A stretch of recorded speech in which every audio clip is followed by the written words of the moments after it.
Hey, what's going on, everyone? Mike from the Pipe Doctor, plumbing, heating, and air conditioning. You know, plumbing is a lot more than just, your residential and your commercial, pipes and things of what have you.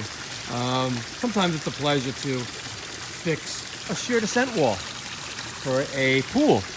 And this particular customer, the handyman or the gardener stepped on this, like it is down there, stepped on it and snapped off the piece that's part of this shear descent unit. And the only real way to fix that would have been to take up the stone and replace that component. We got a little creative. I got an 1.5-inch PVC floor flange that I grinded the inside out, and I super epoxied it to the shear descent piece. Put a new valve in and piped it in, and we are now good to go. Look at that. Beautiful.